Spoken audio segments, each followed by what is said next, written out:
আসসালামু আলাইকুম রহমতুল্লাহ। প্রিয় দর্শক, আশা করছি সকলেই ভালো আছেন। আপনাদের সম্মুখে প্রশ্নোত্তর পর্ব নিয়ে উপস্থিত হয়েছি।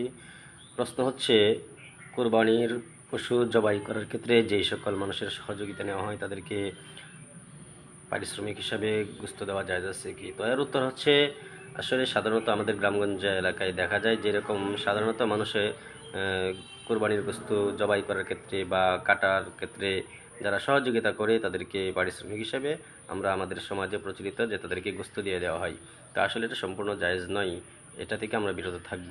আগে তাদেরকে হাদিয়া দিব, পরবর্তীতে ইচ্ছা করলে এই তাদেরকে আমরা প্রথমে তাদেরকে পারিশ্রমিক হিসাবে কিছু টাকা দিয়ে দেব, এরপরে হাদিয়া হিসাবে আমরা গোশত দিতে পারবো।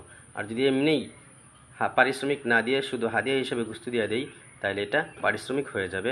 এই জন্যই হাদিয়া হিসাবে যদিও দেওয়া হয়, কিন্তু এটা পরবর্তীতে দিতে হবে, আগে তাদেরকে পারিশ্রমিক হিসাবে টাকা দিয়ে দিতে হবে কিছু। তো এই জন্যই সকলে এটা আমল করার চেষ্টা করব। আমরা গোশত না দিয়ে আগে আমরা তাদেরকে প্রয়োজনে টাকা দিয়ে দেব, এরপরে হাদিয়া হিসাবে গোশত দিলে কোনো অসুবিধা হবে না। আর এমনিতেই টাকা না দিয়ে যদি হাদিয়া দেওয়া হয়, তাহলে এটা পারিশ্রমিক হিসাবে ধর্তব্য হয়ে যাবে। তো এই জন্য এটা থেকে আমরা বিরত থাকবো। ফতোয়ার কিতাব ফতোয়া স্বামী 9 নম্বর খণ্ডের 475 নম্বর পৃষ্ঠার মধ্যে উল্লেখিত হয়েছে।